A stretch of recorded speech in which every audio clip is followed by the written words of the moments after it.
బులెటిన్లో మరో breaking news చూస్తున్నాం. మంత్రులు కోమటిరెడ్డి, ఉత్తమ్ కుమార్ రెడ్డిలపై మాజీ మంత్రి బీఆర్ఎస్ నేత జగదీష్ రెడ్డి విమర్శలు గుప్పించారు.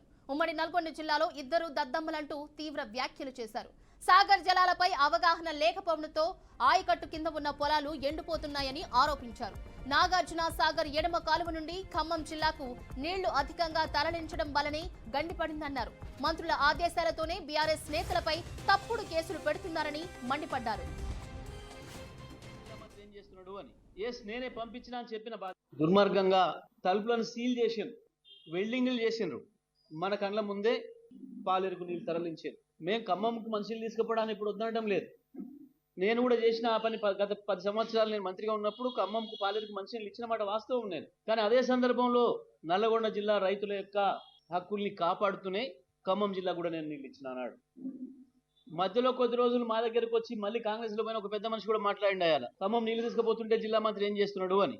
నేనే పంపించినా అని చెప్పిన బాధ్యత. నేను మంత్రిని, మొత్తం రాష్ట్రానికి మంత్రిని. అయినా ఎవరి హక్కుల్ని ఎట్లా కాపాడాలో నాకు తెలుసు. వాళ్ళ మంచినీళ్ళ అవసరాలు తీస్తూనే నా జిల్లా రైతుల యొక్క హక్కుల్ని ఎట్లా కాపాడాలో ఆ పని చేసిన నేను అన్నాడు. కానీ వీళ్ళకి సోయలేదు, వాళ్ళకి అత్యాశ ఉంది, వీళ్ళకి సోయలేదు. దాంతో ఎప్పుడో 65 సంవత్సరాల క్రితం నిర్మాణం చేసుకున్న కాలం తెంపింది. తెగుతాయి కొన్ని సందర్భాల్లో, మనుషుల తప్పు లేకుండా కూడా తెగుతాయి.